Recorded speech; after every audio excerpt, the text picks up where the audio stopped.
ஏன்னா என்னோட தொழில் அழுகக்கூடிய தொழில். வண்டியில் போகும்போது அழுகிறோம், எல்லாமே நடக்கும். இருந்தாலும் அந்த தொழிலை விட்டு வெளியில் போகணும்னு ஒரு நாளும் நினச்சதில்லை. தியாகங்கள் தான், உழைப்பு தியாகம்.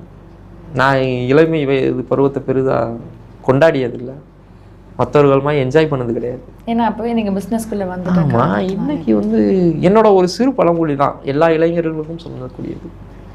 இளமைக்கு வேலைக்காரனாக இருந்தால் முதுமைக்கு எஜமானியாக இருக்கலாம். எல்லாரையுமே அது பழகணும். அதாவது பணம் இல்லாதப்போ பணம் சம்பாதிக்க தெரியாதவர்களுக்கு பணம் இருக்கும்போதும் பணம் சம்பாதிக்க தெரியாது. பணம் இல்லாமல் ஒரு காரணம் அல்ல, தொழில் செய்வதற்கு பணம் இல்லாத ஒரு காரணம் இல்லை.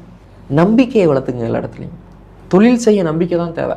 ஒருத்தர் நீங்கள் பொருள் வாங்கிட்டு வந்துட்டு விற்றுட்டு திரும்பி காசு கொடுத்துருவீங்கன்னு சொன்னால், இன்றைக்கும் லட்சக்கணக்கான ரூபாய் பொருட்களை உங்களுக்கு கொடுத்து விற்பனை செய்துவிட்டு கொடுங்கள் என்று வாங்குவதற்கு அனைவரும் தயாராக உள்ளது. தொழில் செய்ய